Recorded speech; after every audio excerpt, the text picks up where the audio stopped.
Hey everybody, welcome back to another Thriving Thursday. I'm super excited to discuss a popular slash frustrating topic slash diagnosis called plantar fasciitis. Now I say it that way because I'm so tired of hearing it. I'm saying plantar fasciitis. Itis of the plantar fascia. Yep, which just means an inflammation of the fascia that's in your foot. People are often misdiagnosed and they're a plantar fasciosis, which is a breakdown as opposed to inflammation, but we need to go into that. Well, no, because people are diagnosed with it and you're not even there yet. It's not even. Your heel hurts and oh god, you have the plantar fasciitis. You're screwed. It's like scary. Here's a big fat ortho shoe, and I hope you can keep living. Good luck. Yeah. So doesn't have to go that way. It doesn't because it's fixable. I want to talk about all the ways, all the things to help fix it. So we've been having a lot of our patients with the plantar fasciitis lately. I think it's probably walking on the beach and barefoot and stuff. But most of them are coming in and they have Googled it and have tried rolling out their foot, trying a heel lift or like an orthotic inside their shoe, or just buying a new shoe, which is great. I want a new kick too.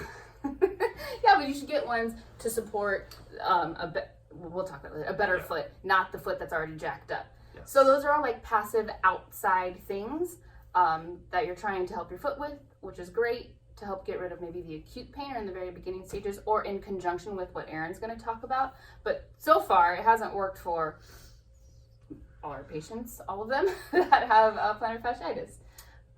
The piece that's usually missing, which we've talked about many, many times and are going to continue to talk about it because we are doctors of movement, is that you have to be active. There has to be a dynamic component to your care and to your rehab at some point. And maybe even standing is dynamic. Yeah, it should be. Most people it's not. You lock your knees out, you drop your hips back, you hang out your ligaments. That's not okay. That's not where we were meant to be. We were meant to be on and aware and those type of things. So the three things that are really important that most people don't tend to address while they're going through this is how well your pelvis and your lower leg is aligned, because if any of those pieces are out of alignment, it can make a massive difference to the foot. And vice versa. If the foot's in a bad position, it can kind of go up the chain as well. That needs to be looked at. When you're in that proper alignment, how much soft tissue mobility do you have, particularly down into the ankle and the lower leg? But can you even get into a good alignment? Or some people just can't. Too tight? Then that needs to be worked on either on your own, or we can help with that.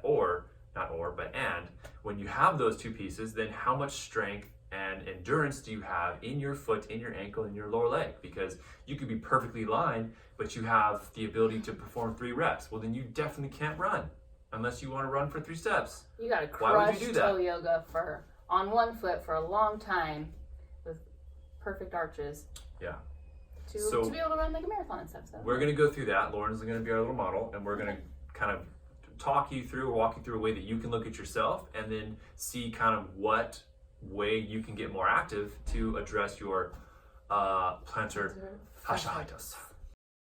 All right, let's go over some of the active things we talked about, which again was the alignment, the mobility in that alignment, and then how much strength and endurance you have.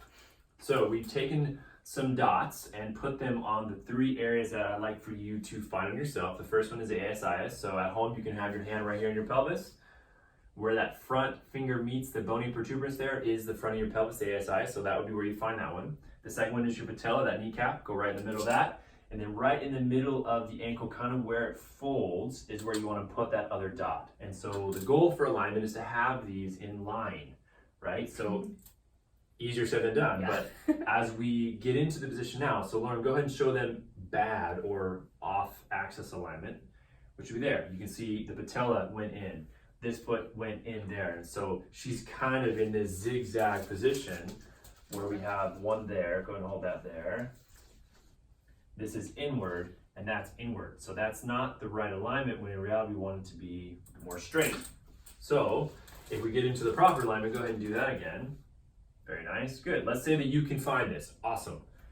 And then from here, can you move within it? So in this position, we want to keep these dots in line and then let your knees bend forward about 30 or so degrees or wherever you can go and see if you can keep it. Now, some people, they can keep it perfectly like this, or some people can go bad and they'll let their knees drive in like that. That's not what we want.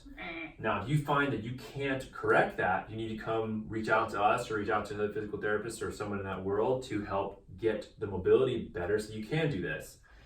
Once you can do that, you can even go a little bit more dynamic and say, can you maintain this proper alignment when you stand on one leg? So Lauren, go ahead and show them bad single leg standing.